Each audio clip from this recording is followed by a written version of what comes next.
Olá, meu nome é Glaucia, eu sou fisioterapeuta. Eu trabalho na Clínica Neuroenvolver aqui no Rio de Janeiro e hoje eu estou aqui para o nosso 6º encontro a convite da Fisio Vital. E como eu já adiantei um pouquinho na aula anterior, na aula 5, hoje a gente vai falar um pouquinho sobre vigilância do quadril. Então, vigiar o quadril da criança, como assim? A gente fala muito, né? Que precisa vigiar o quadril da criança com paralisia cerebral.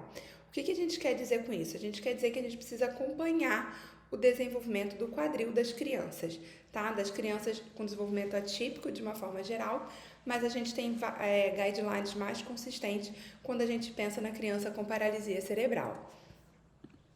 Então, como eu falei, existem vários guidelines, mas o mais aceito é o australiano, tá? Então, o que a gente costuma utilizar na prática clínica é o Australian Hip Surveillance Guideline for Children with Cerebral Palsy e o modelo, né? Então, o último publicado é o de 2020. Ele está disponível na íntegra, tá? Nesse site que eu botei aqui embaixo em PDF, então vocês conseguem entrar no site. E ele é um guideline bem completo e ele norteia a nossa vigilância, como a gente vai fazer a vigilância das nossas crianças, do quadril das nossas crianças. Então, para eu fazer a vigilância do quadril, eu preciso levar em consideração a idade dessa criança, o GMFCS, o WGH para classificação da marcha hemiplégica. Então, na aula anterior, na aula 5, eu falei sobre GMFCS e sobre o WGH. Então, se você não assistiu, assiste lá e depois você volta para você conseguir entender. Avaliação clínica e exame por imagem, aí pensando no raio-x do quadril mais precisamente. E qual a relação do GMFCS com o quadril? Então, quanto maior o GMFCS, há um maior risco para a criança apresentar subluxação e luxação do quadril, tá? Então, crianças nível 4 e nível 5, elas têm maior risco, elas têm a maior probabilidade de desenvolver luxação de quadril. Isso porque elas apresentam uma maior coxa valga, ou seja, ângulo de inclinação do colo femoral que gira em torno de 150 e 180 graus, uma antiversão da cabeça femoral maior que 14 graus. Então, se você não entendeu o que é coxa valga, não sabe o que é antiversão da cabeça femoral, é sinal que você não assistiu a primeira aula. Então, dá pausa aqui, dá o pause, vai lá na primeira aula, assiste e depois você volta aqui, que lá na primeira aula eu explico bem detalhadamente o desenvolvimento do quadril, o que é coxa valga e o que é antiversão femoral, tá? E vai ser importante para você entender o restante dessa aula. E um aumento da porcentagem ou do índice de migração da cabeça femoral. Então, esses 3 pontos, né, que eu já falei, coxa valga, antiversão femoral e o aumento do índice de migração da cabeça femoral, por que eles acontecem, né? Eles acontecem por uma diminuição da ativação dos músculos abdutores do quadril, enquanto há um aumento da ativação dos músculos adutores. Então, há um desequilíbrio de forças entre a musculatura abdutora e a musculatura adutora do quadril. Há uma diminuição do comprimento do membro inferior, um aumento da sobrecarga da cabeça femoral. Então, essa alteração de angulação, ela aumenta o impacto da cabeça femoral e ela aumenta a sobrecarga. Há uma maior ativação de isquiotibiais e uma maior ativação de ilho-psoas, geralmente nas crianças nível 4 e nível 5. E como eu vou fazer a avaliação clínica, né? Como eu faço a avaliação lá no consultório, o exame físico? O que eu preciso prestar atenção?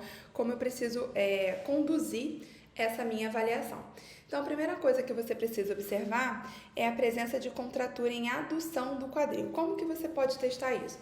Deita a criança em supino, vai fazer, é o que está aqui representado na fotinho, tá, gente? E aí você apoia os 2 pés e deixa o joelho cair, né? Então, abrir, fazer essa abdução. E aí você vai observar que uma perna desceu e a outra ficou travada, digamos assim, né? Então, houve uma restrição para a abdução. Essa perna que não fez toda a abdução, não caiu, digamos assim, essa é a perna que está em risco. Provavelmente é a perna que vai apresentar a subluxação, tá? Então, é contratura em adução. Então, a perna direita, ela desceu e a perna esquerda ficou travada, certo?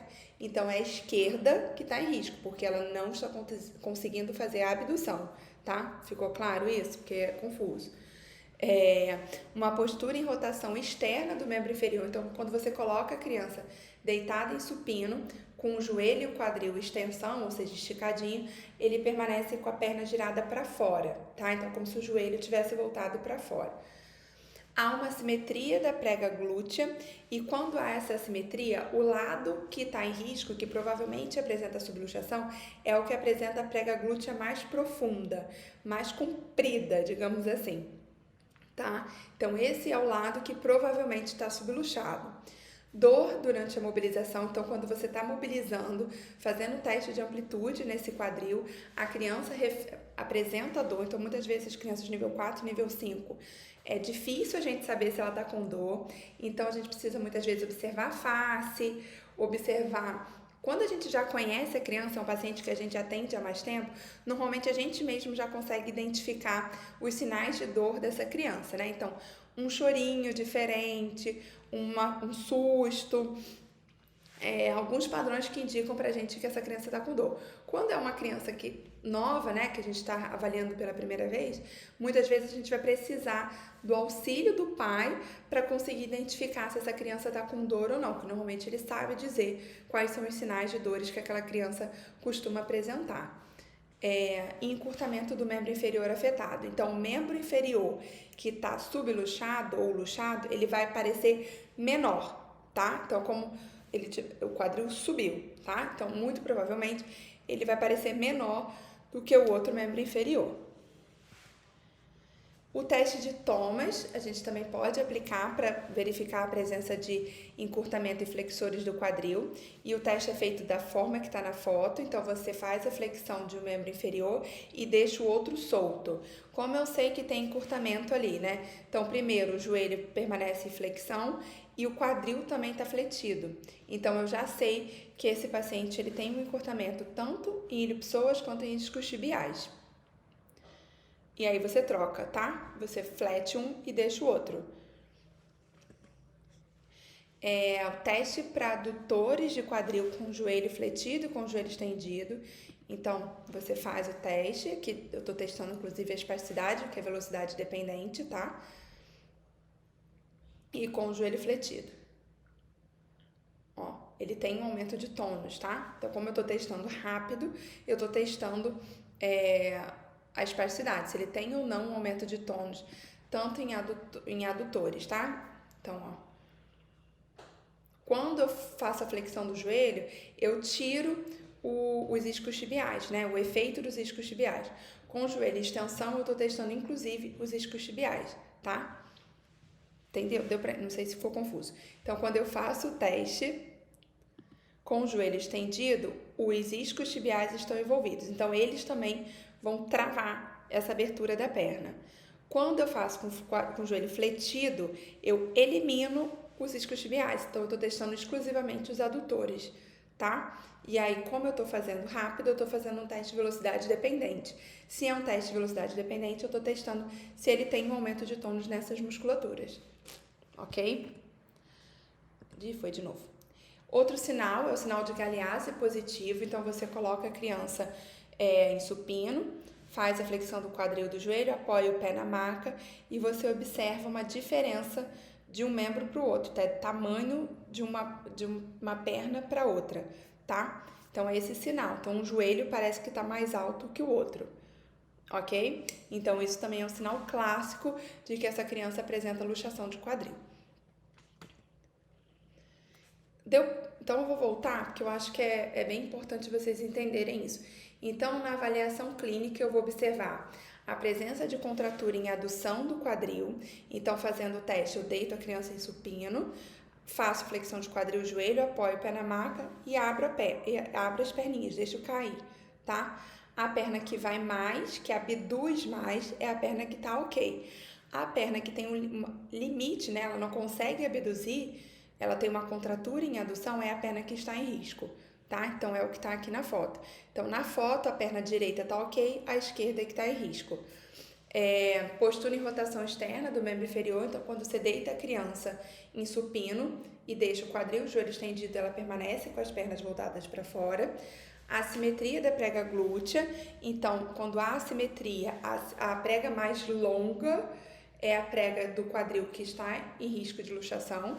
Dor para mobilização, encurtamento do membro inferior afetado. A gente faz o teste de Thomas para observar se há presença de encurtamento em flexores do quadril e isquiotibiais. Faço também o teste de adutor de amplitude e de aumento de tônus, né, espasticidade, para adutor de quadril, tanto com o joelho fletido, que aí eu tô tirando os isquiotibiais, quanto com o joelho estendido, que aí eu incluo os isquiotibiais, tá? Então, esse é o teste Galeazzi positivo, tá? Então, a presença do Galeazzi positivo, ela é clássica. Se tem o Galeazzi, tem luxação de quadril. E aí vem a avaliação da radiografia. Então, a partir daí, eu preciso fazer uma avaliação radiográfica. E aí, o que eu observo, né? Então, eu trouxe aqui o raio-x de quadril, onde a gente observa uma coxa valga. Então, há o ângulo de inclinação da cabeça do colo femoral maior que 125 graus. Eu estou mostrando essas linhas brancas, né? Você consegue perceber que o ângulo entre as duas linhas é maior que 125 graus. E aí, a gente precisa calcular o índice de Himes. Então, como que a gente faz isso? A gente vai traçar 3 linhas primeiro, tá? A linha branquinha, que é a linha de Perks, que você vai traçar na borda lateral do acetábulo. Então, é bem na borda do acetábulo, na extremidade lateral do acetábulo, tá?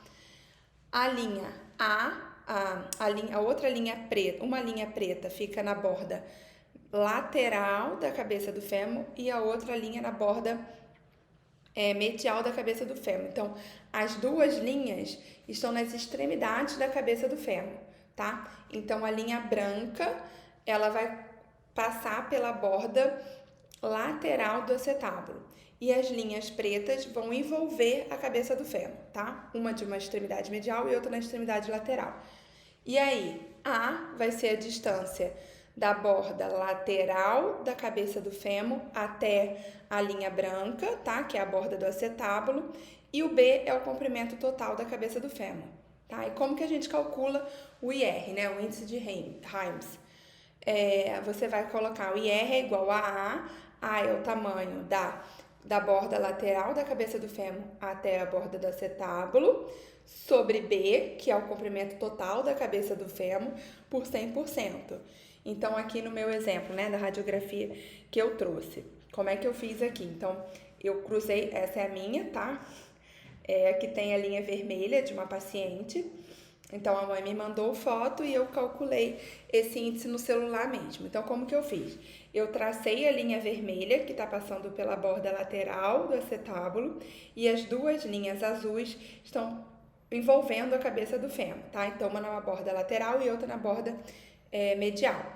E aí, eu medi a distância entre a primeira linha azul e a linha vermelha. Então, é o A. O A aqui, no caso do meu exemplo, tem 0,5, tá? E B é a distância de uma linha azul à outra, que no meu exemplo aqui é 1,7. Por 100% deu 30%. Então, essa criança, ela tinha um IR de 30%, tá? Entenderam? Então, o índice de Himes, também chamado de índice ou porcentagem de migração da cabeça femoral. Então, é a mesma coisa, tá? Então, esse aqui é o cálculo para o índice de migração da cabeça femoral, tá bem? Então, as crianças com desenvolvimento motor típico, por volta dos 4 anos, elas já apresentam o IM de 10 graus, tá, gente? Então, 90% das crianças com desenvolvimento motor típico apresentam o IM de 10% aos 4 anos de idade. Então, o IM ele é considerado normal quando ele é menor que 10% depois dos 4 anos de idade. Ele é considerado próximo ao normal quando está entre 10% e 15%. Ele é considerado anormal, então já levanta um sinal de alerta quando ele é maior que 15%.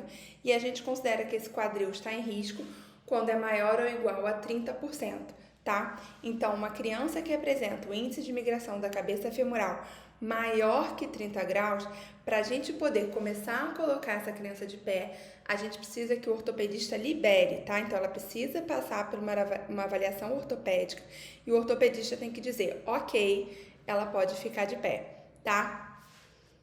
Então, o IM é considerado normal quando é entre 10% e 15%, anormal acima de 15% e risco quando é maior ou igual a 30%. Então, o IM, o índice de migração, ele é considerado estável quando a progressão não é maior que 10% em um intervalo de 12 meses ao longo de um período de 2 a 3 anos. Então, eu vou fazer, por exemplo, um raio-x a cada ano, digamos assim, tá? Dependendo do nível, esse vai ser a indicação.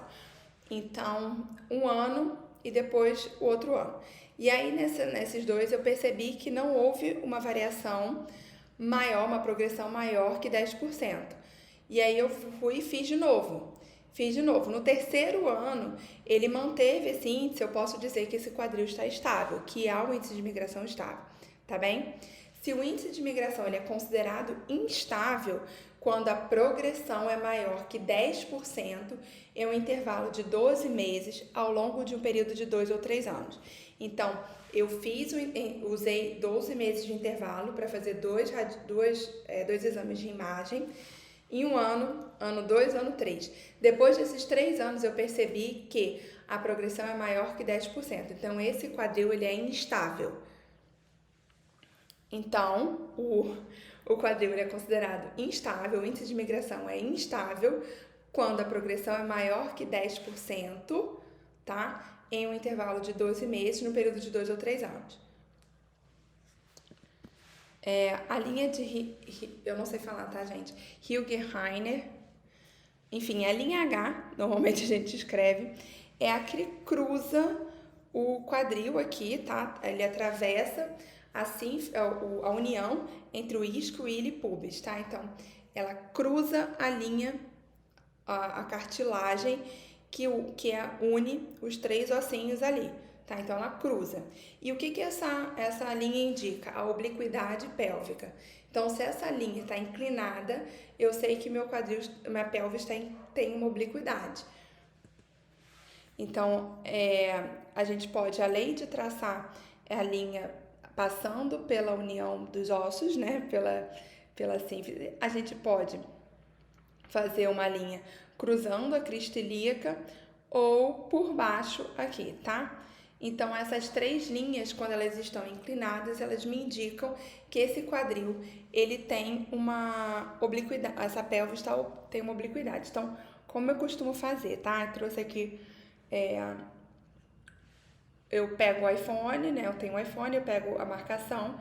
Então, ó, cruzando a cartilagem, tá vendo, ó? E aí eu vou tentando ajustar a régua para pegar os dois lados, né? Direito e esquerdo.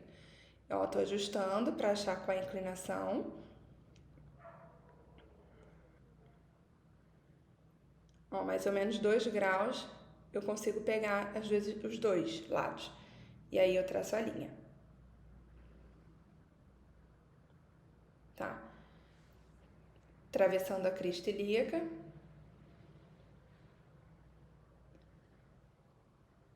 E lá embaixo também.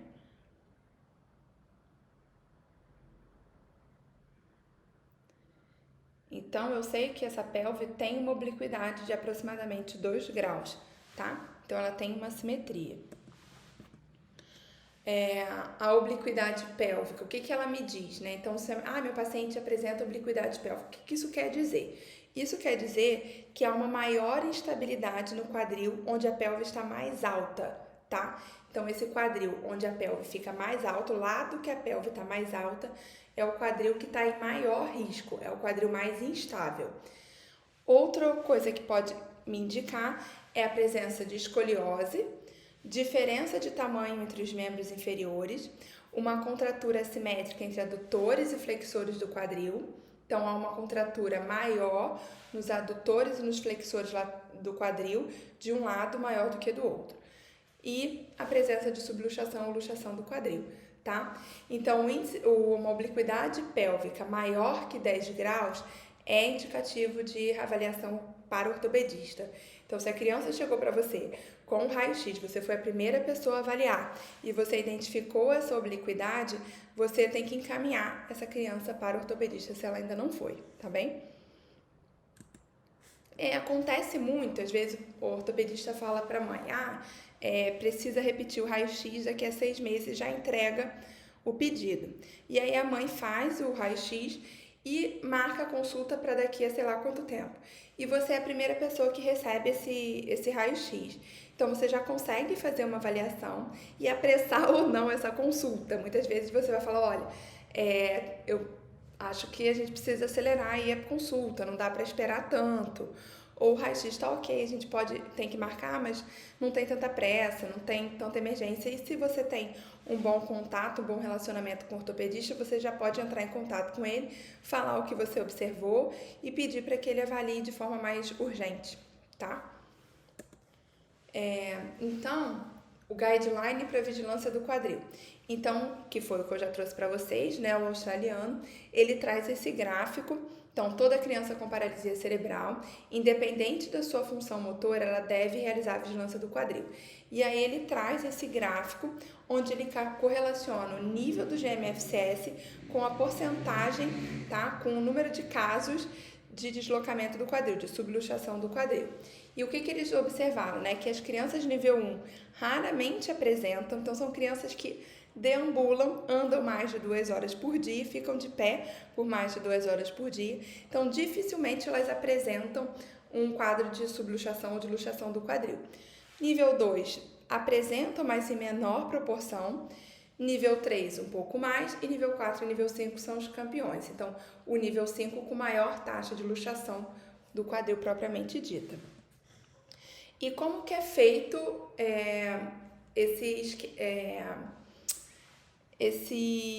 como é que se diz? Como a gente guia, né? Como é o guideline. Então, eu fiz essa tradução livre do guideline. Então, lá no Australia, tem bonitinho em inglês essa tabelinha aqui. Então, eu fiz uma tradução livre pra gente. Então, o que eles dizem lá? Primeira coisa, o paciente chega para você, você vai fazer a avaliação clínica. Então, você vai fazer a anamnese e vai perguntar se há relato de dor durante os cuidados diários dessa criança, principalmente troca de fralda e banho, tá? Idade da criança, aí você vai observar qual é o GMFCS, observar o WGH e fazer os testes todos que a gente já falou lá atrás da avaliação clínica. Fiz a avaliação clínica. Olhando na tabela, que eu vou mostrar daqui a pouco, tá na idade dessa criança fazer o raio-x? Tá no momento? Se sim, então eu vou pedir o raio-x e aí ele vai fazer o raio-x, eu vou medir o índice de migração e a obliquidade pélvica. Não, ele não tá no momento de fazer o raio-x. Ok, então eu sigo. Então já fiz, então eu desço. Então a criança apresenta relato de dor. Tem dor durante a avaliação? Durante a minha avaliação ele apresenta alguma dor? O índice de migração é maior que 30%? Há uma contratura em adução, uma adução menor que 30 graus? Então, eu avaliei essas perguntinhas. Se eu digo sim para essas perguntas, eu tenho que indicar o paciente para o ortopedista. Se não, ele não apresenta relato de dor, não apresenta dor durante a avaliação, o índice de migração é menor que 30% e ele tem uma boa amplitude de adução, eu respondi não para tudo. E aí eu continuo, eu não preciso encaminhar para o ortopedista e sigo lá observando a tabelinha para ver quando que eu vou fazer novamente a avaliação clínica e tudo mais.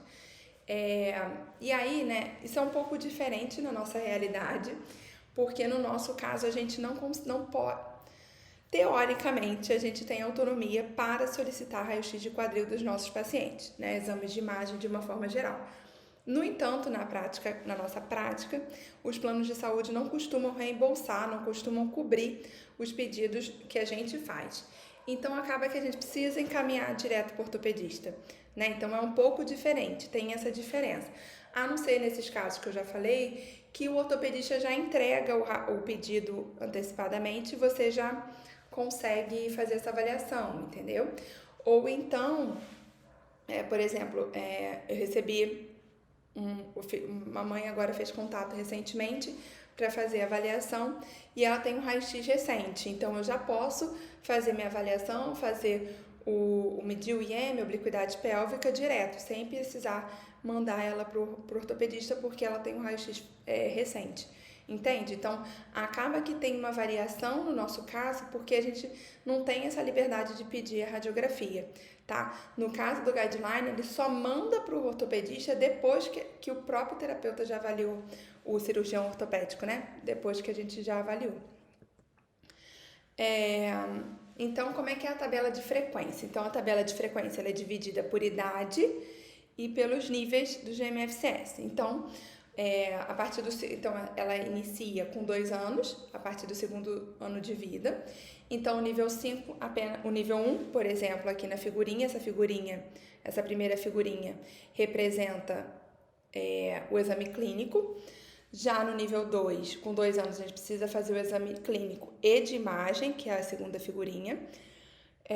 No GMFCS 3 e 4, 5, enfim, a partir do terceiro a gente precisa fazer o exame clínico e o raio-x.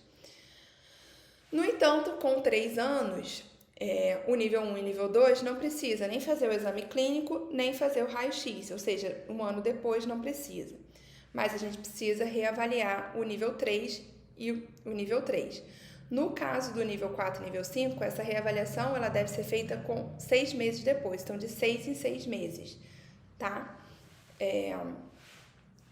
Com 4 anos, enfim, vai seguindo essa ordem, tá? Então, essa primeira figurinha mais escura, né, do primeiro quadradinho, significa exame clínico, exame físico, enquanto a segunda figurinha, ela representa o exame de imagem, tá? E aí, você vem aqui na tabela, vê a idade da criança, o nível funcional e você eliminar, precisa fazer as duas coisas ou eu posso fazer somente o exame clínico. Além disso, tem a tabela do caso dos pacientes hemiplégicos, levando em consideração o WGH, né? Então, no segundo ano, recomenda-se que faça o exame clínico e radiografia. Com 4 anos, só o exame clínico. Com 6 anos, os 2 e assim por diante, tá? Eles observaram que quando essa vigilância ela é feita de forma sistemática, a gente consegue reduzir significativamente os níveis, os casos de luxação do quadril total e até mesmo a progressão da subluxação. Então, é muito importante que a gente faça essa vigilância do quadril, que a gente coloque as crianças de pé, como a gente já vem conversando desde lá da segunda aula, tá bem? Então, foi isso que eu preparei para vocês sobre vigilância do quadril. É um tema denso e bem complexo, então se vocês ficarem com alguma dúvida, com alguma questão e quiserem conversar, pode entrar em contato comigo no neuroenvolver, @neuroenvolver.rj lá no Instagram, manda um direct que a gente conversa. As referências e o guideline vão estar disponíveis em PDF no nosso canal do Telegram, inclusive o material da aula, o PDF da aula também vai estar disponível lá no nosso canal do Telegram. Se vocês gostaram da aula, curte, comenta aqui embaixo e se ainda não segue o canal da Fisio Vital no YouTube, segue, ativa o sininho que a gente vai ainda ter vários encontros que a gente vai poder conversar sobre esses e outros assuntos. Então eu espero que vocês tenham gostado e espero vocês no próximo encontro. Tchau!